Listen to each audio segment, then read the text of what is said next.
श्री शिवाय नमस्तुभ्यम। हर हर महादेव, हरे कृष्ण। आज शिव पुराण कथा का 20वां दिन है। हम भागते हैं धन के पीछे, पद के पीछे, नाम के पीछे, पर अंत में लगता है संपत्ति ही सब कुछ नहीं थी। भगवान शिव ने कभी महल नहीं मांगा, बैठे शमशान में, लिपटे भस्म में, पर शांति तो केवल उन्हीं के पास है। इसलिए भगवान शिव हमें सिखाते हैं, जहाँ संतोष है वही सच्चा वैभव भी है। तो आइए आज की कथा से पहले हम सभी प्रार्थना करें। हे भोलेनाथ, हमें आवश्यकता से अधिक कुछ मत दीजिए, केवल इतना दीजिए कि हम आपके स्मरण में रह सकें। हमारे भीतर संतोष का दीप जलाइए, वही हमें सबसे अमीर बनाएगा। हर हर महादेव। सनत कुमार जी कहते हैं, महर्षि, जब उस दूत ने शंखचूड़ के पास जाकर विस्तार पूर्वक शिव जी का वचन कह सुनाया तथा तत्वतः उनके यथार्थ निश्चय को भी प्रकट किया, तब उसे सुनकर प्रतापी दानवराज शंखचूड़ ने भी परम प्रसन्नता पूर्वक युद्ध को ही स्वीकार किया।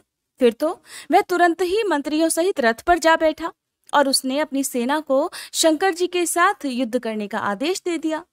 इधर अखिलेश्वर शिव जी ने भी तत्काल ही अपनी सेना को और देवों को आगे बढ़ने की आज्ञा दी और स्वयं भी लीलावश युद्ध के लिए सन्नद्ध हो गए।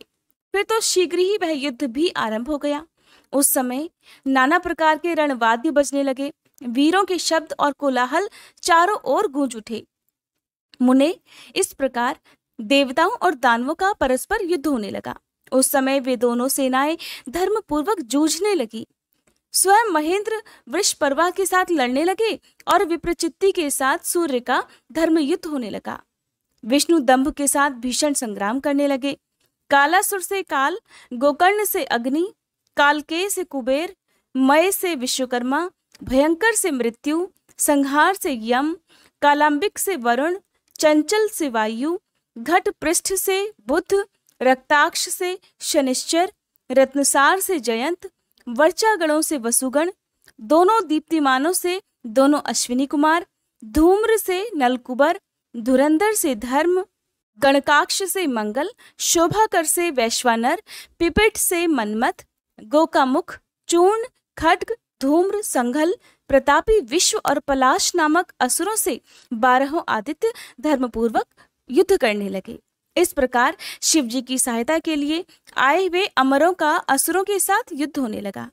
11 महारुद्र महान बल पराक्रम से संपन्न होकर 11 भयंकर असुर वीरों से भिड़ गए। उग्र और चंडादि के साथ महामणि, राहु के साथ चंद्रमा और शुक्राचार्य के साथ बृहस्पति धर्म युद्ध करने लगे। इस प्रकार उस महायुद्ध में नंदीश्वर आदि सभी शिवगण श्रेष्ठ दानवों के साथ संग्राम करने लगे। विस्तार भय से उनका पृथक वर्णन नहीं किया गया है। मुने, उस समय सारी सेनाएं निरंतर युद्ध में व्यस्त थी और शंभु काल्यसुत के साथ वट वृक्ष के नीचे विराजमान थे। उधर शंखचूर्ण भी रत्नाभरणों से विभूषित होकर करोड़ों दानवों के साथ रमणीय रत्न सिंहासन पर बैठा हुआ था। फिर देवताओं तथा असुरों में चिरकाल तक अत्यंत भयंकर युद्ध होता रहा। फिर शंखचूर्ण भी आकर उस भीषण संग्राम में जुट गया। इसी बीच महाबली वीर वीरभद्र समरभूमि में बलशाली शंखचूड़ से जा भिड़े। उस युद्ध में दानवराज जिन जिन अस्त्रों की वर्षा करता था, उनको वीरभद्र खेल ही खेल में अपने बाणों से काट डालते थे। व्यास जी, इसी समय देवी भद्रकाली ने भी समरभूमि में जाकर बड़ा भयंकर सिंहनाद किया। उनके उस शब्द को सुनते ही सभी दानव मूर्छित हो गए। उस समय देवी ने बारंबार अट्टहास किया और मधुपान करके वे रण के मुहाने पर नृत्य करने लगी। उनके साथ ही उग्र दृष्टा, उग्र दंडा, कोटवी और अन्य ने भी मधुपान किया तथा खूब मधु पीकर युद्ध स्थल में नाचना आरंभ कर दिया। उस समय शिवगणों तथा देवों के दलों में महान कोलाहल मच गया। सारा सुर समुदाय बहुत प्रकार से गर्जना करता हुआ हर्षमगन हो गया। फिर काली ने शंखचूर्ण के ऊपर प्रलयकालीन अग्नि की शिखा के समान उद्दीप्त आग्नेयास्त्र चलाया, परंतु दानवराज ने वैष्णवास्त्र से उसे शीघ्र ही शांत कर दिया। तब देवी भद्रकाली ने उस पर नारायणास्त्र का प्रयोग किया। वह अस्त्र दानव शत्रु को देकर बढ़ने लगा। तब प्रलयाग्नि की ज्वाला के समान जलते हुए नारायणास्त्र को देखकर शंखचूर्ण दंड की भांति भूमि पर लेट गया और बारंबार प्रणाम करने लगा। तब उस दानव को नम्र हुआ देख वह अस्त्र निवृत्त हो गया। तत्पश्चात देवी ने उस पर मंत्र पूर्वक ब्रह्मास्त्र छोड़ा। उस अस्त्र को प्रज्वलित हुआ देख दानवराज ने भूमि पर खड़े होकर उसे प्रणाम कर दिया और ब्रह्मास्त्र से ही उसका निवारण कर दिया। फिर वह दानवराज कुपित हो उठा और वेग पूर्वक अपने धनुष को खींचकर देवी के ऊपर मंत्र पाठ करते हुए दिव्यास्त्रों की वर्षा करने लगा। भद्रकाली समरभूमि में अपने विस्तृत मुख को फैलाकर उन अस्त्रों को निगल गईं और अट्टहास पूर्वक गर्जना करने लगी, जिससे दानव भयभीत हो गए। तब शंखचूर्ण ने काली के ऊपर 100 योजन लंबी शक्ति से वार किया, परंतु देवी ने अपने दिव्यास्त्र समूह से उसके 100 टुकड़े कर दिए। इस प्रकार उन दोनों में चिरकाल तक युद्ध होता रहा और सभी देवता तथा दानव दर्शक बनकर उसे देखते रहे। अंत में देवी ने महान कोपावेश से उस पर वेग पूर्वक मुष्टि प्रहार किया। उसकी चोट से वह दानव चक्कर काटने लगा और उसी क्षण मूर्छित हो गया। फिर क्षण भर में ही उसकी चेतना लौट आई और वह उठ खड़ा हुआ, परंतु उस प्रतापी ने मात्र बुद्धि होने के कारण देवी के साथ बाहुयुद्ध नहीं किया। तब देवी ने उस दानव को पकड़कर उसे बारंबार घुमाया और बड़े क्रोध से वेग पूर्वक ऊपर को उछाल दिया। प्रतापी शंखचूर्ण वेग से ऊपर को उछला और पृथ्वी पर गिरकर पुनः उठ खड़ा हुआ। उस भयानक युद्ध में उसे बिल्कुल भी डर नहीं लग रहा था, बल्कि उसका मन प्रसन्न था।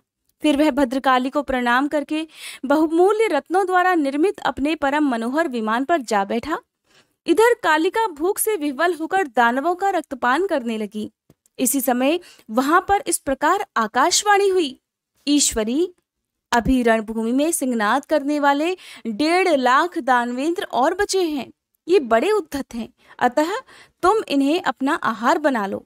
परंतु देवी, संग्राम में दानवराज शंखचूर्ण को मारने के लिए मन मत दौड़ाओ, क्योंकि ये तुम्हारे लिए अवध्य है, ऐसा निश्चय समझो। आकाशवाणी द्वारा कहे हुए वचन को सुनकर देवी भद्रकाली ने बहुत से दानवों का मांस भक्षण करके उनका रक्तपान किया और फिर वे शिवजी के निकट चली गईं। वहां उन्होंने पूर्वापर के क्रम से सारा युद्ध वृतांत कह सुनाया। व्यास जी ने पूछा, हे बुद्धिवान सनत कुमार जी, कालिका वह कथन सुनकर महेश्वर ने उस समय क्या कहा और कौन सा कार्य किया, उसे भी आप वर्णन करने की कृपा करें, क्योंकि मेरे मन में उसे सुनने की तीव्र इच्छा जाग उठी है। सनत कुमार जी कहते हैं, मुने, शंभु तो जीवों के कल्याण करता परमेश्वर और बड़े लीला विहारी हैं। वे काली द्वारा कहे हुए वचन को सुनकर उन्हें आश्वासन देते हुए हंसने लगे।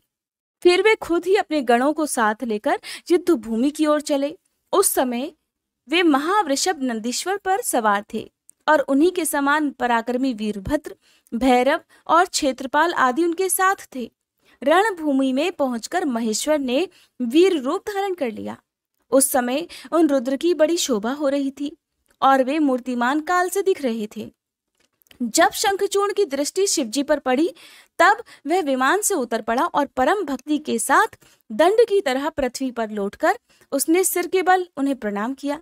इस प्रकार नमस्कार करने के बाद वह तुरंत ही अपने विमान पर जा बैठा और कवच धारण करके उसने धनुष बाण उठा लिया। फिर तो दोनों ओर से बाणों की झड़ी लग गई। यो व्यर्थ ही बाण वर्षा करने वाले शिव और शंखचूर्ण का वह उग्र युद्ध सैकड़ों वर्षों तक चलता रहा। अंत में युद्ध स्थल में शंखचूर्ण का वध करने के लिए महाबली महेश्वर ने सहसा अपना वह त्रिशूल उठाया, जिसका निवारण करना बड़े बड़े तेजस्वियों के लिए भी अशक्य है। तब तत्काल ही उसका निषेध करने के लिए इस प्रकार आकाशवाणी हुई, शंकर, मेरी प्रार्थना सुनिए और इस समय इस त्रिशूल को मत चलाइए। ईश, यदि आप क्षण मात्र में पूरे ब्रह्मांड का विनाश करने में सर्वथा समर्थ हैं, फिर इस अकेले दानव शंखचूर्ण की तो बात ही क्या है। फिर भी आप स्वामी के द्वारा देव मर्यादा का विनाश नहीं होना चाहिए। महादेव, आप उस देव मर्यादा को सुनिए और आप उसे सत्य और सफल बनाइए। वह देव मर्यादा ये है कि जब तक इस शंखचूर्ण के हाथ में श्री हरि का परम उग्र कवच वर्तमान रहेगा और इसकी पतिव्रता पत्नी अर्थात तुलसी का सतीत्व अखंडित रहेगा, तब तक इस पर जरा और मृत्यु अपना प्रभाव नहीं डाल सकेंगे। अतः हे जगदीश्वर शंकर, ब्रह्मा के इस वचन को सत्य कीजिए। तब शिवजी ने उस आकाशवाणी को सुनकर तथास्तु कहकर उसे स्वीकार कर लिया और विष्णु जी को उस कार्य के लिए प्रेरित किया। फिर तो शिवजी की इच्छा से विष्णु जी वहां से चल पड़े। वे तो मायावियों में भी श्रेष्ठ मायावी ठहरे। अतः उन्होंने एक वृद्ध ब्राह्मण का वेश धारण किया और शंखचूर्ण के निकट जाकर उससे इस प्रकार कहा, हे दानवेंद्र, इस समय मैं याचक होकर तुम्हारे पास आया हूं, तुम मुझे भिक्षा दो। दीनवत्सल, अभी मैं अपने मनोरथ को प्रकट नहीं करूंगा। जब तुम देना स्वीकार कर लोगे तब पीछे मैं उसे बताऊंगा और तब तुम उसे पूर्ण कर देना। ब्राह्मण की बात सुनकर राजेंद्र शंखचूर्ण का मुख और नेत्र प्रसन्नता से खिल उठे। जब उसने ओम कहकर उसे स्वीकार कर लिया तब ब्राह्मण ने छल पूर्वक कहा, मैं तुम्हारा कवच चाहता हूँ। ये सुनकर ऐश्वर्यशाली दानवराज शंखचूर्ण ने, जो ब्राह्मण भक्त और सत्यवादी था, वह दिव्य कवच जो उसे प्राणों के समान था, वह ब्राह्मण को दे दिया। इस प्रकार श्री हरि ने माया द्वारा उससे वह कवच ले लिया और फिर शंखचूर्ण का रूप धारण करके वे तुलसी के पास जा पहुंचे। वहां जाकर सबकी आत्मा और तुलसी के नित्य स्वामी श्री हरि ने शंखचूर्ण रूप से उसके शील का हरण कर लिया। उसी समय श्री विष्णु भगवान ने शंभु से अपनी सारी बात कह सुनाई। तब शिवजी ने शंखचूर्ण के वध के निमित्त अपना उद्दीप्त त्रिशूल हाथ में लिया। परमात्मा शंकर का वह विजय नामक त्रिशूल अपनी उत्कृष्ट प्रभा बिखेर रहा था। उससे सारी दिशाएं, पृथ्वी और आकाश प्रकाशित हो उठे। वह मध्याह्नकालीन करोड़ों सूर्यों तथा प्रलयाग्नि की शिखा के समान चमकीला था। उसका निवारण करना सर्वथा असंभव था। वह दुर्धर्ष, कभी व्यर्थ न होने वाला और शत्रुओं का संहारक था। वह तेजों का अत्यंत उग्र समूह, संपूर्ण शास्त्रास्त्रों का सहायक, भयंकर और सारे देवताओं तथा असुरों के लिए दुस्सह था। वह एक ही स्थान पर ऐसा दमक रहा था मानो लीला का सहारा लेकर संपूर्ण ब्रह्मांड का संहार करने के लिए उद्यत हो। उसकी लंबाई 1000 धनुष और चौड़ाई 100 हाथ थी। उस जीव ब्रह्म स्वरूप शूल का किसी के द्वारा निर्माण नहीं हुआ था। उसका रूप नित्य था। आकाश में चक्कर काटता हुआ वह त्रिशूल शिवजी की आज्ञा से शंखचूर्ण के ऊपर गिरा और उसने उसी क्षण उसे राख की ढेरी बना दिया। हे विप्र, महेश्वर का वह शूल मन के समान वेगशाली था। वह मन की गति से चलने वाला था। वह शीघ्र ही अपना कार्य पूर्ण करके शंकर जी के पास आ पहुंचा और फिर आकाश मार्ग से चला गया। उस समय स्वर्ग में दुंदुभियां बजने लगी। गंधर्व और किन्नर गान करने लगे। देवों तथा मुनियों ने स्तुति गान करना आरंभ कर दिया और अप्सराएं नृत्य करने लगी। शिव जी के ऊपर लगातार पुष्पों की वर्षा होने लगी और ब्रह्मा, विष्णु, इंद्र आदि देवता तथा मुनिगण उनकी प्रशंसा करने लगे। दानवराज शंखचूर्ण भी शिव जी की कृपा से शाप मुक्त हो गया और उसे उसके पूर्व अर्थात श्री कृष्ण पार्षद रूप की प्राप्ति हो गई। शंखचूर्ण की हड्डियों से शंख जाति का प्रादुर्भाव हुआ। जिस शंख का जल शंकर के अलावा देवताओं के लिए प्रशस्त माना जाता है। यही कारण है कि कभी भी भगवान शिव का या शिवलिंग का अभिषेक शंख से नहीं किया जाता। महामुने श्री हरि और लक्ष्मी जी को तथा उनके संबंधियों को शंख और शंख द्वारा अर्पित किया गया जल अत्यंत प्रिय है, किंतु शिव जी के लिए कभी नहीं। इस प्रकार शंखचूर्ण को मारकर शंकर, उमा, स्कंद और गणों के साथ प्रसन्नता पूर्वक नंदीश्वर पर सवार होकर शिवलोक को चले गए। भगवान विष्णु ने वैकुंठ लोक के लिए प्रस्थान किया और देवगण परमानंद मगन होकर अपने अपने लोक को चले गए। उस समय जगत में चारों ओर परम शांति छा गई। सबको निर्विघ्न रूप से सुख मिलने लगा। आकाश निर्मल हो गया और सारी पृथ्वी पर उत्तम उत्तम मंगल कार्य होने लगे। मुने, इस प्रकार मैंने तुमसे महेश के जिस चरित्र का वर्णन किया है वह परम आनंददायक, सर्व दुखारी, लक्ष्मीप्रद और सभी कामनाओं को पूर्ण करने वाला है। व्यास जी के पूछने पर सनत कुमार जी ने कहा, हे महर्षि, रणभूमि में आकाशवाणी को सुनकर जब देवेश्वर शंभु ने श्री हरि को प्रेरित किया तब वे तुरंत ही अपनी माया से ब्राह्मण का वेश धारण करके शंखचूर्ण के पास जा पहुंचे और उन्होंने उससे परमोत्कृष्ट कवच मांग लिया। फिर शंखचूर्ण का रूप बनाकर वे तुलसी के घर की ओर चले। वहां पहुंचकर उन्होंने तुलसी के महल के द्वार के निकट नगाड़ा बजाया और जय जयकार से सुंदरी तुलसी को अपने आगमन की सूचना दी।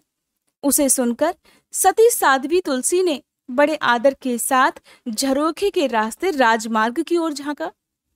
अपने पति को आया हुआ जानकर वह परमानंद में निमग्न हो गई। उसने तत्काल ही ब्राह्मणों को धन दान करके उनसे मंगलाचार कराया और फिर अपना श्रृंगार किया। इधर देवताओं का कार्य सिद्ध करने के लिए माया से शंखचूर्ण का स्वरूप धारण करने वाले भगवान विष्णु रथ से उतरकर देवी तुलसी के भवन में गए। तुलसी ने पति रूप में आए हुए भगवान का पूजन किया, बहुत सी बातें की, फिर उनके साथ रमण किया। तब उस साध्वी ने सुख, सामर्थ्य और आकर्षण में व्यक्ति क्रम देखकर सब पर विचार किया और संदेह उत्पन्न करने पर वह तू कौन है ऐसा डांटती हुई कहने लगी, दुष्ट, मुझे शीघ्र बतला कि माया द्वारा मेरा उपभोग करने वाला तू कौन है। तूने मेरा सतीत्व नष्ट कर दिया है, अतः मैं तुझे अभिशाप देती हूँ। सनत कुमार जी कहते हैं, ब्राह्मण तुलसी का वचन सुनकर श्री हरि ने लीला पूर्वक अपनी परम मनोहर मूर्ति धारण कर ली। तब उस रूप को देखकर तुलसी ने लक्षणों से पहचान लिया कि ये तो साक्षात विष्णु है, परंतु उसका पातिव्रत्य नष्ट हो चुका था। इसलिए वह कुपित होकर विष्णु जी से कहने लगी, हे विष्णु, तुम्हारा मन पत्थर के सदृश कठोर है, तुम में दया का लेश मात्र भी नहीं है। मेरे पति धर्म के भंग हो जाने से निश्चय ही मेरे स्वामी भी मारे गए होंगे, क्योंकि तुम पाषाण सदृश कठोर, दया रहित और दुष्ट हो, इसलिए अब तुम मेरे शाप से पाषाण स्वरूप ही हो जाओ। सनत कुमार जी कहते हैं, मुने, ऐसा कहकर शंखचूर्ण की वह सती साध्वी पत्नी तुलसी फूट फूट कर रोने लगी और शोकाकुल होकर बहुत तरह से विलाप करने लगी। इतने में ही वहां भक्त वत्सल भगवान शंकर प्रकट हुए और उन्होंने तुलसी को समझाकर कहा, देवी, अब तुम दुख को दूर करने वाली मेरी बात सुनो और श्री हरि भी स्वस्थ मन से उसे श्रवण करें, क्योंकि तुम दोनों के लिए जो सुखकारक होगा वही मैं कहूंगा। भद्रे, तुमने जिस मनोरथ को लेकर तप किया था, ये उसी तपस्या का फल है। भला वह अन्यथा कैसे हो सकता है? इसलिए तुम्हें उसके अनुरूप ही फल प्राप्त हुआ है। अब तुम इस शरीर को त्याग कर दिव्य देह धारण कर लो और लक्ष्मी के समान नित्य श्री हरि के साथ वैकुंठ में विहार करती रहो। तुम्हारा ये शरीर जिसे तुम छोड़ दोगी नदी के रूप में परिवर्तित हो जाएगा। वह नदी भारतवर्ष में पुण्य रूपा गंडकी के नाम से प्रसिद्ध होगी। महादेवी, कुछ काल के बाद मेरे वर के प्रभाव से देव पूजन सामग्री में तुलसी का प्रधान स्थान हो जाएगा। सुंदरी, तुम स्वर्गलोक में, मृत्युलोक में और पाताल में सदा श्री हरि के निकट ही निवास करोगी और पुष्पों में श्रेष्ठ तुलसी का वृक्ष हो जाओगी। तुम वैकुंठ में दिव्य रूप धारणी वृक्षों की अधिष्ठात्री देवी बनकर सदा एकांत में श्री हरि के साथ क्रीड़ा करोगी। उधर भारतवर्ष में जो नदियों की अधिष्ठात्री देवी होगी वह परम पुण्य प्रदान करने वाली होगी और श्री हरि के अंशभूत लवण सागर की पत्नी बनेगी। तथा श्री हरि भी तुम्हारे शापवश पत्थर का रूप धारण करके भारत में गंडकी नदी के जल के निकट निवास करेंगे। वहां तीखी दाढ़ों वाले करोड़ों भयंकर कीड़े उस पत्थर को काटकर उसके मध्य में चक्र का आकार बनाएंगे। उसके भेद से वह अत्यंत पुण्य प्रदान करने वाली शालग्राम शिला कहलाएगी और चक्र के भेद से उसका लक्ष्मी नारायण आदि भी नाम होगा। विष्णु जी की शालग्राम शिला और वृक्ष रूपिणी तुलसी का समागम सदा अनुकूल तथा बहुत प्रकार के पुण्यों की वृद्धि करने वाला होगा। भद्रे, जो शालग्राम शिला के ऊपर से तुलसी पत्र को दूर करेगा उसे जन्मांतर में स्त्री वियोग की प्राप्ति होगी, तथा जो शंख को दूर करके तुलसी पत्र को हटाएगा वह भी पत्नीहीन होकर 7 जन्मों तक रोगी बना रहेगा। जो महाज्ञानी पुरुष शालग्राम शिला, तुलसी और शंख को एकत्र रखकर उनकी रक्षा करता है वह श्री हरि का प्यारा होता है। सनत कुमार जी कहते हैं, व्यास जी, इस प्रकार कहकर श्री शंकर जी ने उस समय शालग्राम शिला और तुलसी के परम पुण्यदायक महात्म्य का वर्णन किया। फिर वे श्री हरि को और तुलसी को आनंदित करके अंतर्ध्यान हो गए। इस प्रकार सदा सत्पुरुषों का कल्याण करने वाले शंभु अपने स्थान को चले गए। इधर शंभु का कथन सुनकर तुलसी को बड़ी प्रसन्नता हुई। उसने अपने उस शरीर का परित्याग करके दिव्य रूप धारण कर लिया। तब कमलापति विष्णु उसे साथ लेकर वैकुंठ को चले गए। उसके छोड़े हुए शरीर से गंडकी नदी प्रकट हो गई और भगवान अच्युत भी उसके तट पर मनुष्यों को पुण्य प्रदान करने वाली शिला के रूप में परिणत हो गए। मुने, उसमें कीड़े अनेक प्रकार के छिद्र बनाते रहते हैं। उनमें जो शिलाएं गंडकी के जल में गिरती हैं, वे परम पुण्यप्रद होती हैं, और जो स्थल पर ही रह जाती हैं, उन्हें पिंगला कहा जाता है, और वे प्राणियों के लिए संताप कारक होती हैं। व्यास जी, इस प्रकार तुम्हारे प्रश्न के अनुसार मैंने शंभु का सारा चरित्र, जो पुण्य प्रदान तथा मनुष्यों की सारी कामनाओं को पूर्ण करने वाला है, तुम्हें सुना दिया। ये पुण्य आख्यान, जो विष्णु जी के महात्म्य से संयुक्त तथा भोग और मोक्ष का प्रदाता है, तुमसे वर्णन कर दिया। अब और क्या सुनना चाहते हो? तब सनत कुमार जी कहने लगे, हे व्यास जी, अब जिस प्रकार अंधकासुर ने परमात्मा शंभु के गणाध्यक्ष पद को प्राप्त किया था, महेश्वर के उस मंगल चरित को श्रवण करो। मुनीश्वर, अंधकासुर ने पहले शिवजी के साथ बड़ा घोर संग्राम किया था, परंतु पीछे बारंबार सात्विक भाव के उद्रेक से उसने शंभु को प्रसन्न कर लिया, क्योंकि नाना प्रकार की लीलाएं करने वाले शंभु शरणागत रक्षक तथा परम भक्त वत्सल हैं। उनका महात्म्य परम अद्भुत है। व्यास जी ने पूछा, हे ऐश्वर्यशाली मुनिवर, वह अंधक कौन था और भूतल पर किस वीरवान के कुल में उत्पन्न हुआ था? दैत्यों में प्रधान तथा महामनस्वी उस बलवान अंधक का स्वरूप कैसा था और वह किसका पुत्र था? उसने परम तेजस्वी शंभु की गणाध्यक्षता को कैसे प्राप्त किया? यदि अंधक गणेश्वर हो गया, तब वह परम धन्यवाद का पात्र है। सनत कुमार जी कहने लगे, मुने, पूर्व काल की बात है। एक समय भक्तों पर कृपा करने वाले तथा देवताओं के चक्रवर्ती सम्राट भगवान शंकर को विहार करने की इच्छा हुई। तब वे पार्वती और गणों को साथ लेकर अपने निवास भूत कैलाश पर्वत से चलकर काशीपुरी में आ गए। वहां उन्होंने उस पुरी को अपनी राजधानी बनाया और भैरव नामक वीर को उसका रक्षक नियुक्त कर दिया। फिर पार्वती जी के साथ रहते हुए वे भक्तजनों को सुख देने वाली अनेक प्रकार की लीलाएं करने लगे। एक समय वे उसके वरदान के प्रभाववश अनेकों वीरागण्य गणेश्वरों और शिवा के साथ मंदराचल पर चले गए और वहां भी तरह तरह की क्रीड़ाएं करने लगे। एक दिन जब प्रचंड पराक्रमी कपर्दी शिव मंदराचल की पूर्व दिशा में बैठे थे, उसी समय गिरिजा ने नर्म क्रीड़ावश उनके नेत्र बंद कर दिए। इस प्रकार जब पार्वती ने मूंगे, स्वर्ण और कमल की प्रभा वाले अपने कर कमलों से हर के नेत्र बंद कर दिए, तब उनके नेत्रों के मुंद जाने के कारण वहां क्षण भर में ही घोर अंधकार फैल गया।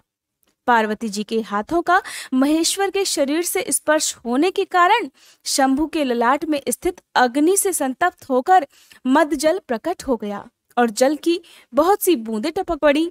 तदंतर उन बूंदों ने एक गर्भ का रूप धारण कर लिया। उससे एक ऐसा जीव प्रकट हुआ जिसका मुख विकराल था। वह अत्यंत भयंकर, क्रोधी, कृतघ्न, अंधा, कुरूप, जटाधारी, काले रंग का, मनुष्यों से भिन्न, बेडौल और सुंदर बालों वाला था। उसके कंठ से घोर घर घर शब्द निकल रहा था। वह कभी गाता, कभी हंसता और कभी रोने लगता था, कभी जबड़ों को चाटते हुए नाच रहा था। उस अद्भुत दृश्य वाले जीव के प्रकट होने पर शिवजी मुस्कुराकर पार्वती जी से बोले। श्री महेश्वर ने कहा, प्रिय, मेरे नेत्रों को मूंदकर तुमने ही तो ये कर्म किया है, फिर तुम उससे भय क्यों कर रही हो? शंकर जी के उस वचन को सुनकर गौरी हंस पड़ी और फिर उनके नेत्रों पर से उन्होंने अपना हाथ हटा लिया। फिर तो वहां देखते ही देखते प्रकाश छा गया, परंतु उस प्राणी का रूप वैसा ही भयंकर बना रहा और अंधकार से उत्पन्न होने के कारण उसके नेत्र भी अंधे थे। तब वैसे प्राणी को प्रकट हुआ देखकर गौरी ने महेश्वर से पूछा, भगवान, मुझे सच सच बताइए कि हम लोगों के सामने प्रकट हुआ ये बेडौल प्राणी कौन है? ये तो अत्यंत भयंकर है। किस कारण को लेकर किसने इसकी सृष्टि की है और ये किसका पुत्र है? सनत कुमार जी कहते हैं, महर्षि, जब लीला रचने वाली तथा तीनों लोकों की जननी गौरी ने सृष्टिकर्ता की उस अंधी सृष्टि के विषय में इस प्रकार प्रश्न किया, तब लीला विहारी भगवान शंकर अपनी प्रिया के उस वचन को सुनकर कुछ मुस्कुराए और इस प्रकार बोले। महेश्वर ने कहा, अद्भुत चरित्र रचने वाली है अंबिके, सुनो। जब तुमने मेरे नेत्र मूंद लिए थे, उसी समय ये अद्भुत और प्रचंड पराक्रमी प्राणी मेरे पसीने से प्रकट हुआ। इसका नाम अंधक है। तुम ही इसको उत्पन्न करने वाली हो। अतः सखियों सहित तुम्हें करुणा पूर्वक इसकी गणों से यथा योग्य रक्षा करते रहना चाहिए। हे आर्य, इस प्रकार बुद्धिपूर्वक विचार करके ही तुम्हें सब कार्य करने चाहिए। सनत कुमार जी कहते हैं, मुने, अपने स्वामी के ऐसे वचन सुनकर गौरी का हृदय करुणार्थ हो गया। वे अपनी सखियों सहित अंधक की अपने पुत्र की तरह नाना प्रकार के उपायों द्वारा रक्षा करने लगी। फिर शिशिर ऋतु आने पर दैत्य हिरण्याक्ष पुत्र की कामना से उसी वन में आया, क्योंकि उसकी पत्नी ने उसके ज्येष्ठ बंधु की संतान परंपरा को देखकर उसे संतानार्थ तपश्चर्यों के लिए प्रेरित किया था। वहां वह कश्यप नंदन हिरण्याक्ष वन का आश्रय लेकर पुत्र प्राप्ति के लिए घोर तप करने लगा। उसके मन में महेश्वर के दर्शन की इच्छा थी, अतः वह क्रोध आदि दोषों को अपने वश में करके ठूंठ की भांति निश्चल होकर समाधि में लीन हो गया। द्विजेंद्र तब जिसकी ध्वजा में वृष का चिन्ह वर्तमान है और जो पिनाक धारण करने वाले हैं, वे महेश उसकी तपस्या से पूर्णतया प्रसन्न होकर उसे वर प्रदान करने के लिए चले और उस स्थान पर पहुंचकर दैत्य प्रवर हिरण्याक्ष से बोले। महेश ने कहा, हे दैत्यनाथ, अब तू अपनी इंद्रियों का विनाश मत कर। किस लिए तूने इस व्रत का आश्रय लिया है? तू अपना मनोरथ तो प्रकट कर। मैं वरदाता शंकर हूँ, अतः तेरी जो भी इच्छा होगी वह सब मैं तुझे प्रदान करूंगा। सनत कुमार जी कहते हैं, महर्षि, महेश्वर के उस सरस वचन को सुनकर दैत्यराज हिरण्याक्ष परम प्रसन्न हुआ। उसने गिरीश के चरणों में नमस्कार करके अनेक प्रकार से उनकी स्तुति की। फिर वह अंजलि बांधे सिर झुकाकर इस प्रकार कहने लगा, हे चंद्रभान, मेरे उत्तम पराक्रम संपन्न तथा दैत्य कुल के अनुरूप कोई पुत्र नहीं है, इसलिए मैंने इस व्रत का अनुष्ठान किया है। देवेश, मुझे परम बलिशाली पुत्र दीजिए। सनत कुमार जी कहते हैं, मुने, दैत्यराज के उस वचन को सुनकर कृपालु शंकर प्रसन्न हो गए और उससे बोले, दैत्याधिप, तेरे भाग्य में तेरे वीर से उत्पन्न होने वाला पुत्र तो लिखा नहीं है, किंतु मैं तुझे एक पुत्र देता हूँ। मेरा एक पुत्र है जिसका नाम अंधक है। वह तेरे ही समान पराक्रमी और अजेय है।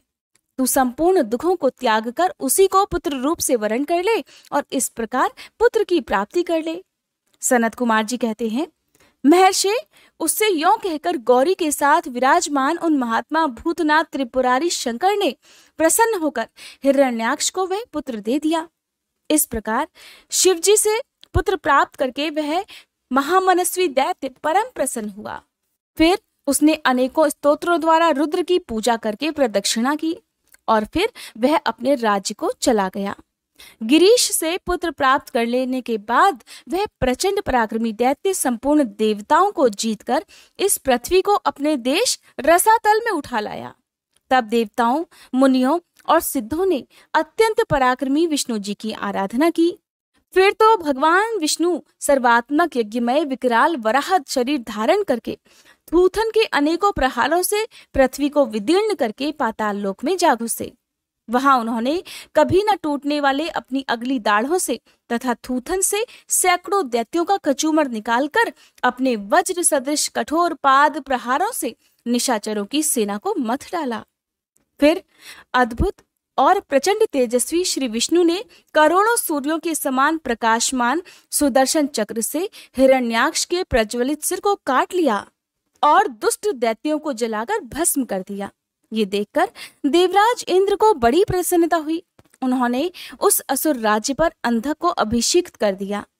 फिर महात्मा इंद्र श्री विष्णु को अपनी दाढ़ द्वारा पाताल लोक से पृथ्वी को लाते हुए देखकर परम प्रसन्न हुए और अपने स्थान पर आकर पूर्ववत स्वर्ग और भूतल की रक्षा करने लगे।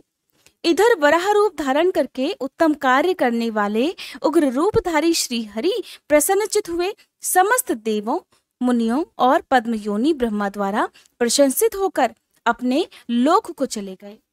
इस प्रकार वराह रूपधारी विष्णु जी द्वारा असुरराज हिरण्याक्ष के मारे जाने पर समस्त देव, मुनि तथा अन्यान्य जीव सभी प्रसन्न और सुखी हो गए। सनत कुमार जी कहते हैं, व्यास जी, इधर वराह रूपधारी श्री हरि के द्वारा इस प्रकार भाई के मारे जाने पर हिरण्यकश्यपु शोक और क्रोध से संतप्त हो उठा। श्री हरि के साथ वैर करना तो उसे रुचता ही था, अतः उसने संहार प्रेमी वीर असुरों को प्रजा का विनाश करने के लिए आज्ञा दे दी। तब वे संहार प्रिय असुर स्वामी की आज्ञा को सिरोधार्य करके देवताओं और प्रजाओं का विनाश करने लगे। इस प्रकार जब उन दुष्ट चित्त वाले असुरों द्वारा सारा देवलोक तहस नहस कर दिया गया, तब देवता स्वर्ग को छोड़कर गुप्त रूप से भूतल पर विचरने लगे। उधर भाई की मृत्यु से दुखी हुए हिरण्यकश्यपु ने भाई को जलांजलि देकर उसकी स्त्री आदि को ढांढस बताया। फिर उस दैत्यराज ने अपने लिए विचार किया कि मैं अजय, अजर और अमर हो जाऊं, मेरा ही एक छत्र साम्राज्य रहे और मेरा कोई भी प्रतिद्वंदी शेष न रह जाए। ऐसी धारणा बनाकर वह मंत्राचल पर चला गया और वहां एक गुफा में अत्यंत घोर तपस्या करने लगा। उस समय वह पैर के अंगूठे के बल खड़ा हुआ था। उसकी भुजाएं ऊपर को उठी हुई थी और उसकी दृष्टि आकाश की ओर लगी हुई थी। उसकी तपस्या से संतप्त होकर देवताओं का मुख विकृत हो उठा। वे स्वर्ग को छोड़कर ब्रह्मलोक में जा पहुंचे और उन्होंने ब्रह्मा जी से अपना दुखड़ा कह सुनाया। व्यास जी, उन देवताओं के इस प्रकार कहने पर स्वयंभू ब्रह्मा, भृगु, दक्ष आदि के साथ उस दैत्येश्वर के आश्रम पर गए। तब जिसने अपने तप से संपूर्ण लोगों को संतप्त कर रखा था, उस हिरण्यकश्यपु ने वर देने के लिए आए हुए पद्म योनि ब्रह्मा जी को अपने सामने उपस्थित देखा। उधर पितामह ने भी उससे कहा कि वर मांग। तब जिसकी बुद्धि मोहित नहीं हुई थी, उस असुर ने विधाता की उस मधुर वाणी को सुनकर इस प्रकार कहा, हे ऐश्वर्यशाली पितामह, मैं चाहता हूँ कि स्वर्ग में, भूतल पर, दिन में, रात में, ऊपर अथवा नीचे, कहीं भी शस्त्र, अस्त्र, पाश, वज्र, शुष्क वृक्ष, पर्वत, जल, अग्नि के रूप में शत्रु के प्रहार से देवता, दैत्य, मुनि, सिद्ध, किम बहुना आप द्वारा रचे हुए जीवों के हाथ मुझे कभी भी मृत्यु का कोई भय ना हो। सनत कुमार जी कहते हैं, मुने हिरण्यकश्यपु के वैसे वचन सुनकर पद्म योनि ब्रह्मा के मन में दया का भाव जागृत हो उठा। उन्होंने भी मन ही मन श्री हरि को प्रणाम करके उस दैत्य से कहा कि हे दैत्येंद्र, मैं तुझ पर प्रसन्न हूँ, अतः तुझे सारी वस्तुएं प्राप्त हो जाएंगी। तूने 96,000 वर्षों तक जो कठिन तप किया है, अब तेरी कामना पूर्ण हो चुकी है। अब तपस्या को छोड़कर उठ और दानवों के राज्य का उपभोग कर। ब्रह्मा जी की वाणी सुनकर हिरण्यकश्यपु का मुख प्रसन्नता से खिल उठा। इस प्रकार जब पितामह ने उसे दानव राज्य पर अभिषिक्त कर दिया, तब वह उन्मत्त हो उठा और त्रिलोकी को नष्ट करने का विचार करने लगा। फिर तो उसने संपूर्ण धर्मों का उच्छेद करके संग्राम में सभी देवताओं को भी जीत लिया। तब देवतागण भागकर विष्णु जी के पास पहुंचे। वहां श्री हरि ने देवताओं और मुनियों की दुख गाथा सुनकर उन्हें आश्वासन दिया और शीघ्र ही उस दैत्य के वध करने का उन्हें वचन भी दिया। तब देवतागण संतुष्ट होकर अपने अपने स्थान को लौट गए। फिर श्री हरि ने ऐसा रूप धारण किया जो आधा सिंह आधा मनुष्य का था। वह अत्यंत भयंकर और विकराल दिख रहा था। उसका मुख खूब फैला हुआ था, नासिका बहुत सुंदर थी और नख भी तीखे थे। गर्दन पर जटाएं लहरा रही थी, दाढ़े ही आयुध थे। उससे करोड़ों सूर्यों के समान प्रभा छिटक रही थी और उसका प्रभाव भी प्रलयकालीन अग्नि के समान था। उन अतुल प्रभावशाली नरसिंह को देखकर सभी दैत्य एक साथ उन पर टूट पड़े। तब उन अद्भुत पराक्रमी नरसिंह ने महाबली दैत्यों के साथ युद्ध करके बहुतों को तो मार डाला और बहुतों को पकड़कर तोड़ मरोड़ दिया। फिर वे उस नगर में घूमने लगे। तब उन सर्वमय सिंह को देखकर दैत्यराज के पुत्र प्रहलाद ने राजा से कहा, ये मृगेंद्र तो जगन्मय दिख रहा है, ये यहाँ किस लिए आया है? प्रहलाद ने फिर से कहा, पिताजी, मुझे तो ऐसा लग रहा है कि ये भगवान अनंत हैं और नरसिंह का रूप धारण करके आपके नगर में प्रविष्ट हुए हैं, क्योंकि मुझे इस समय इनकी मूर्ति बहुत बड़ी विकराल दिख रही है। अतः आप युद्ध से हटकर इनकी शरण में जाइए। इनसे बढ़कर त्रिलोकी में दूसरा कोई योद्धा नहीं है, इसलिए आप इन मृगेंद्र के सामने शीश झुकाकर अपने राज्य का उपभोग कीजिए। अपने पुत्र की बात सुनकर उस दुरात्मा ने उससे कहा, बेटा क्या तू भयभीत हो गया? अपने पुत्र से ऐसा कहकर दैत्यों के अधिपति राजा हिरण्यकश्यपु ने महाबली दैत्यों को आज्ञा देते हुए कहा, वीरो तुम लोग इस बेडौल भ्रुकुटी और नेत्र वाले सिंह को पकड़ लो। तब स्वामी की आज्ञा से उन मृगेंद्र को पकड़ने की इच्छा से वे सभी बड़े बड़े दैत्य रणभूमि में घुसे, परंतु जैसे रूप की अभिलाषा से अग्नि में प्रवेश करने वाले पतंगे जल भुन जाते हैं, ठीक उसी तरह वे सब के सब क्षण भर में ही जलकर भस्म हो गए। दैत्यों के भस्म हो जाने पर भी वह दैत्यराज संपूर्ण शस्त्र अस्त्र शक्ति रिष्टि पाश अंकुश और पावक आदि से उन मृगेंद्र के साथ लोहा लेता ही रहा। इस प्रकार बहुत काल तक युद्ध हुआ और फिर अंत में उन नरसिंह ने वज्र के समान कठोर अपनी अनेकों भुजाओं से उस दैत्य को पकड़ लिया और उसे अपनी जंघाओं पर लिटाकर दानवों के मर्म को विदीर्ण करने वाले नखांकुरों से अर्थात अपने नाखूनों से उसकी छाती चीर डाली। खून से लथपथ हुए उसके हृदय कमल को निकाल लिया। फिर तो उसी क्षण उसके प्राण पखेरु उड़ गए। तब भगवान नरसिंह ने बारंबार के आघात से जिसके सारे अंग चूर चूर हो गए थे उस काष्ठभूत दैत्य को छोड़ दिया। उस समय उस देव शत्रु के मारे जाने पर उन्हें बड़ी प्रसन्नता हुई। उसी अवसर पर भक्त प्रहलाद ने आकर उनके चरणों में सिर झुकाया। तब अद्भुत पराक्रमी श्री हरि ने प्रहलाद को बुलाकर उन्हें दैत्यों के राज पर अभिषिक्त कर दिया और स्वयं आतर्कित गति को प्राप्त हो गए अर्थात वहीं अंतर्ध्यान हो गए। फिर पितामह आदि समस्त सुरेश्वर परम प्रसन्न होकर अपना कार्य सिद्ध करने वाले पूजनीय वैष्णु भगवान को उसी दिशा में प्रणाम करके अपने अपने धाम को चले गए। विप्रवर, प्रसंगवश मैंने रुद्र से अंधक की उत्पत्ति, वराह से हिरण्याक्ष की मृत्यु, नरसिंह के हाथों उसके भाई का विनाश और प्रहलाद की राज्य प्राप्ति का वर्णन कर दिया। द्विजश्रेष्ठ, अब मैं शिवजी की कृपा से प्राप्त हुए अंधक के प्रभाव, शंकर जी के साथ उसके युद्ध का और पीछे जिस प्रकार उस महेश के गणाध्यक्ष पद की प्राप्ति हुई उस कथा का भी वर्णन करता हूँ, सुनो। सनत कुमार जी कहते हैं, मुनिवर, एक समय हिरण्याक्ष का पुत्र अंधक अपने भाइयों के साथ विहार में संलग्न था। उसी समय उसके कामासक्त मदांध भाइयों ने उससे कहा, अरे अंधे, तुम्हें तो अब राज्य से भला क्या प्रयोजन है? हिरण्याक्ष तो मूर्ख था जो उसने घोर तप द्वारा शंकर जी को प्रसन्न करके भी तुम जैसे कुरूप, बेडौल, कलिप्रिय और नेत्रहीन को प्राप्त किया। ऐसे तुम तो राज्य के भागी हो ही नहीं सकते, क्योंकि भला तुम्हें विचार करो कि कहीं दूसरे से उत्पन्न हुआ पुत्र भी राज्य प्राप्त करता है? सच पूछो तो निश्चय ही इस राज्य के भागी केवल हम ही लोग हैं। सनत कुमार जी कहते हैं, मुने, उन लोगों की वह बात सुनकर अंधक दीन हो गया। फिर उसने स्वयं ही बुद्धिपूर्वक विचार करके तरह तरह की बातों से उन्हें शांत किया और रात के समय वह निर्जन वन में चला गया। वहां उसने हजारों वर्षों तक घोर तप करके अपने शरीर को सुखा डाला और अंत में उस शरीर को अग्नि में होम कर देना चाहा। तब ब्रह्मा जी ने उसे वैसा करने से रोकते हुए कहा, दानव, अब तू वर मांग ले। सारे संसार में जिस दुर्लभ वस्तु को प्राप्त करने की तेरी अभिलाषा हो उसे तू मुझसे ले ले।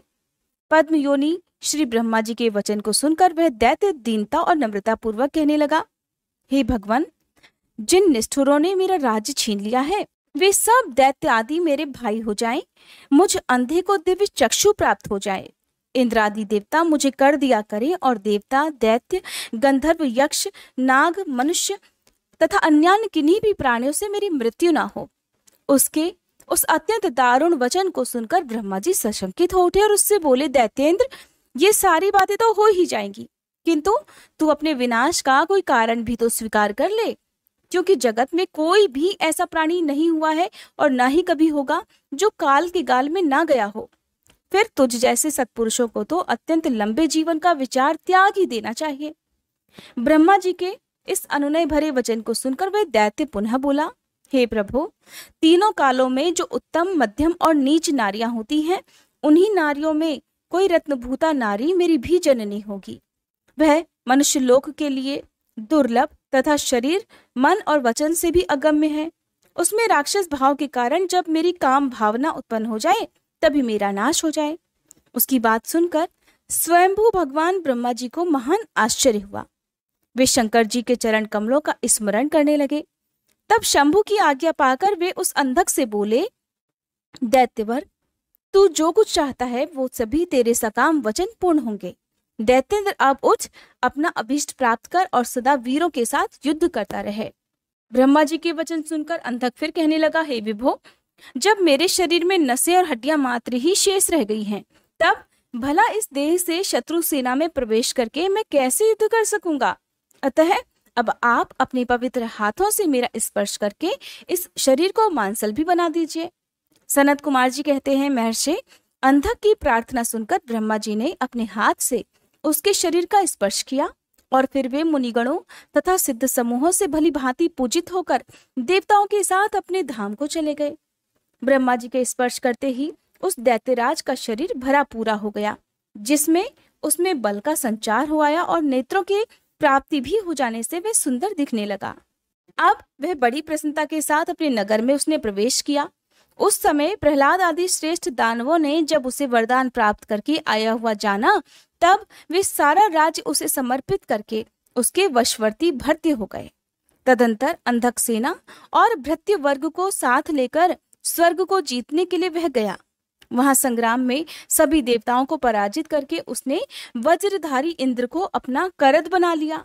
उसने यत्र तत्र बहुत से युद्ध लड़कर नागों, सुपर्णों, श्रेष्ठ राक्षसों, वृक्षों, सिंहों, समस्त जितने भी चौपाए थे उन्हें भी जीत लिया।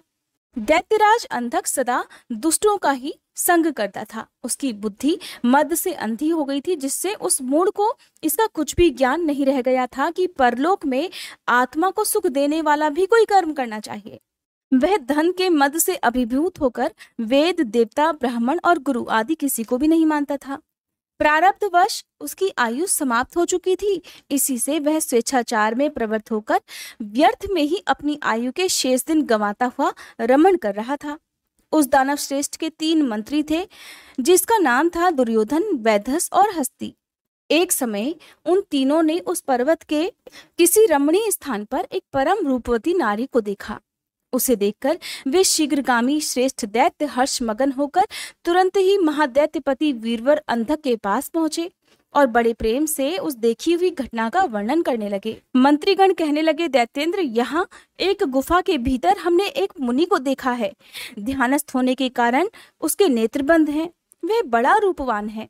उसके मस्तक पर अर्धचंद्र की कला अपनी छटा बिखेर रही है और कमर में गजेंद्र की खाल बंधी हुई है।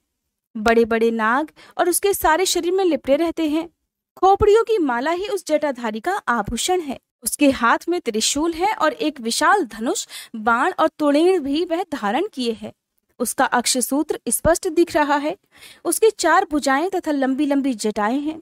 वह खड्ग, त्रिशूल और लकुट धारण किए हुए है। उसकी आकृति अत्यंत गौर है और उस पर भस्म का अनुलेप लगा हुआ है। वह अपने उत्कृष्ट तेज से सुशोभित हो रहा है। इस प्रकार उस श्रेष्ठ तपस्वी का सारा वेश ही अद्भुत है। उससे थोड़ी ही दूर पर हे दैत्येंद्र, हमने एक और पुरुष को देखा है, जो विकराल वानर सा है। उसका मुख बड़ा भयंकर है। वह सभी आयुध धारण किए हुए है, परंतु उसका हाथ रुक्ष है। वह उस तपस्वी की रक्षा में तत्पर है। उसके पास ही एक बूढ़ा सफेद रंग का बैल भी बैठा हुआ है। उस बैठे हुए तपस्वी के पार्श्वभाग में हमने एक शुभ लक्षण संपन्न नारी को भी देखा है। वह भूतल पर रत्न रूपा है। उसका रूप बड़ा ही मनोहर है। तरुणी होने के नाते वह मन को भी मोह लेती है। मूंगे, मोती, मणि, स्वर्ण, रत्न और उत्तम वस्त्रों से वह सुसज्जित है। उसके गले में सुंदर मालाएं लटक रही है। कहते हैं कि जिसने उसे एक बार देख लिया, उसी का नेत्र धारण करना सफल है। फिर उसे इस लोक में अन्य वस्तुओं के देखने से भला कोई प्रयोजन भी नहीं रह जाता। सनत कुमार जी कहते हैं, मुनिश्रेष्ठ, मंत्रियों के उन वचनों को सुनकर दैत्यराज अंधक कामातुर हो उठा। उसके सारे शरीर में कंपन छा गया। फिर तो उसने तुरंत ही दुर्योधन आदि को उस मुनि के पास भेजा। मंत्रियों ने वहां जाकर मुनीश्वर को प्रणाम करके उनसे अंधकासुर का संदेश कहा और बदले में शिवजी का उत्तर सुनकर वे लौटकर अंधक से इस प्रकार बोले, राजन, आप तो संपूर्ण दैत्यों के स्वामी हैं, फिर भी उस महान पराक्रमी वीरवर तपस्वी मुनि ने अपनी बुद्धि से त्रिलोकी को तृण के समान समझकर हंसते हुए आपके लिए ऐसी बात कही है कि उस निशाचर का शौर्य और धैर्य अस्थिर है। वह दानव, कृपण, सत्वहीन, क्रूर, कृतघ्न और सदा ही पाप कर्म करने वाला है। क्या उसे सूर्यपुत्र यम का भी भय नहीं है? अगर तुझ में कुछ भी सामर्थ्य है तो युद्ध के लिए तैयार हो जा और आकर कुछ अपनी करतूत तो दिखा। मेरे पास तुझ जैसे पापियों का विनाश करने वाला वज्र सरीखा भयंकर शस्त्र है और तेरा शरीर तो कमल के समान कोमल है। ऐसी दशा में विचार कर, तुझे जो कुछ भी रुचिकर लगता हो वह कर। सनत कुमार जी कहते हैं, मुनिवर, मंत्रियों की बात सुनकर माता पार्वती पर मोहित हुआ वह कामांध राक्षस विशाल सेना को साथ लेकर चल दिया और वहां पहुंचकर नंदीश्वर से युद्ध करने लगा। बड़ा भयानक युद्ध हुआ। उस समय युद्ध स्थल में मांस, मज्जा और रक्त की कीच मच गई। वहां सिर कटे हुए धड़ नाच रहे थे। कच्चा मांस खाने वाले जानवर चारों ओर व्याप्त हो गए थे, जिससे वह दृश्य बड़ा भयंकर लग रहा था। थोड़ी ही देर में दैत्यगण तो भाग खड़े हुए। तब पिनाकधारी भगवान शंकर दक्ष कन्या सती को भली भांति धीरज बंधाते हुए बोले, प्रिय, मैंने जो पहले अत्यंत भयंकर महान पाशुपत व्रत का अनुष्ठान किया था, उसमें रात दिन तुम्हारे प्रसंगवश जो हमारी सेना का विनाश हुआ है, ये विघ्न सा आ पड़ा है।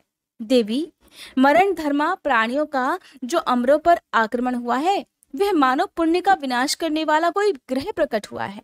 अतः अब मैं पुनः किसी निर्जन वन में जाकर उस परम अद्भुत दिव्य व्रत की दीक्षा लूंगा और उस कठिन व्रत का अनुष्ठान करूंगा। सुंदरी, तुम्हारा शोक और भय दूर हो जाना चाहिए। सनत कुमार जी कहते हैं, मुने, इतना कहकर उग्र प्रभाशाली महात्मा शंकर धीरे से अपना सिंगा बजाकर एक अत्यंत भयंकर पावन वन में चले गए। वहां वे 1000 वर्षों के लिए पाशुपत व्रत के अनुष्ठान में तत्पर हो गए। इस व्रत का निभाना देवों और असुरों की शक्ति के बाहर है। इधर शील गुण से संपन्न पतिव्रता देवी पार्वती मंदराचल पर ही रहकर शिवजी के आगमन की प्रतीक्षा करती रहती थी। यद्यपि पुत्र स्थानीय वीरकगण उनकी सुरक्षा में तत्पर थे, फिर भी उस गुह्य के भीतर अकेली रहने के कारण वे सदा भयभीत रहती थीं, जिससे उन्हें बड़ा दुख होता था। इसी बीच वरदान के प्रभाव से उन्मत्त हुआ वह दैत्य अंधक, जिसका धैर्य कामदेव के बाणों से छिन्न भिन्न हो उठा था, अपने मुख्य योद्धाओं को साथ लेकर पुनः उस गुफा पर चढ़ाया। वहां सैनिकों सहित उसने वीरक गण के साथ अत्यंत अद्भुत युद्ध किया। उस समय सभी वीरों ने अन्न, जल और नींद का परित्याग कर दिया था। इस प्रकार वह युद्ध लगातार 505 दिन रात तक चलता रहा। अंत में दैत्यों की भुजाओं से छूटे हुए आयुधों के प्रहार से नंदीश्वर का शरीर घायल हो गया, जिससे वे गुह्य द्वार पर ही गिर पड़े और मूर्छित हो गए। उनके गिरने से गुहा का सारा दरवाजा ही ढक गया, जिससे उसका खोला जाना असंभव था। फिर दैत्यों ने ही 2 घड़ी में सारे वीरक गण को अपने अस्त्र समूहों से आच्छादित कर दिया। तब पार्वती जी ने भगवान विष्णु और ब्रह्मा जी का स्मरण किया। स्मरण करते ही ब्राह्मी, नारायणी, ऐन्द्री, वैश्वानरी, याम्या, नैऋति, वारुणी, वायवी, कौबेरी, यक्षेश्वरी, गारुणी आदि देवियों के रूप में समस्त देवता यक्ष, सिद्ध, गुह्यक आदि शस्त्रों से सुसज्जित होकर अपने अपने वाहनों पर सवार होकर पार्वती जी के पास आ पहुंचे और राक्षसों के साथ भिड़ गए। कुछ समय बाद भगवान शिव भी वहां आ गए। फिर तो घोर युद्ध हुआ। तदंतर शुक्राचार्य जी को संजीवनी विद्या के द्वारा दैत्यों को जीवित करते देख भूतनाथ शिव जी उनको ही निकल गए। इससे दैत्यों की शक्ति क्षीण हो गई। व्यास जी अंधक महान पराक्रमी वीर और त्रिपुरहंता शिव जी के समान ही बुद्धिमान था। सैकड़ों वरदान मिलने के कारण वह उन्माद के वशीभूत हो रहा था। फिर भी शिव जी पर विजय पाने के लिए उसने दूसरी माया रची। जब प्रलयकालीन अग्नि के समान शरीर धारण करने वाले भूतनाथ त्रिपुरारी शंकर ने अपने त्रिशूल से उसे बुरी तरह छेद डाला, तब भूतल पर गिरे हुए उसके रक्त कणों से यूथ के यूथ अंधक प्रकट हो गए और उनसे सारी रणभूमि व्याप्त हो गई। तब आक्रांत होकर भगवान विष्णु ने प्रमदगण शिवजी को बुलाकर योग बल से एक ऐसा अजय स्त्री रूप धारण किया, जिसका मुख विकृत था और रूप उग्र, विकराल और कंकाल मात्र था। वह स्त्री रूप शंभु के कान से निकला था। जब उन देवी ने रणभूमि में उपस्थित होकर अपने युगल चरणों से पृथ्वी को अलंकृत किया, तब सभी देवतागण उनकी स्तुति करने लगे। फिर भगवान ने उनकी बुद्धि को प्रेरित किया तो वे क्षुधार्त होकर अर्थात भूख से व्याकुल होकर रण के मुहाने पर उन सैनिकों के साथ तथा दैत्यराज के शरीर से निकले हुए अत्यंत गरम गरम रुधिर का पान करने लगी। जिससे कि राक्षसों का उत्पन्न होना बंद हो गया। फिर एकमात्र अंधक ही बचा रहा। यद्यपि उसके शरीर का रक्त सूख गया था, फिर भी वह अपने कुलोचित सनातन छात्र धर्म का स्मरण करके भगवान शंकर से युद्ध करता ही रहा। तब प्रमथनाथ शिव जी ने रणभूमि में उसका हृदय विदीर्ण करके उसे शांत कर दिया। फिर त्रिशूल भोंक कर उसे स्थाणु के समान ऊपर को उठा लिया। उसका जर्जर शरीर नीचे को लटक रहा था। सूर्य की किरणों ने उसे सुखा दिया। पवन के झोंकों से युक्त मेघों ने मूसलाधार जल बरसाकर उसे गीला कर दिया। हिमखंड के समान शीतल चंद्रमा की किरणों ने उसे विशीर्ण कर दिया। फिर भी उस दैत्यराज ने अपने प्राणों का परित्याग नहीं किया। उसने विशेष रूप से शिव जी का स्तवन किया। उस स्थिति में भी उसने भगवान शिव जी का विशेष रूप से स्तवन किया।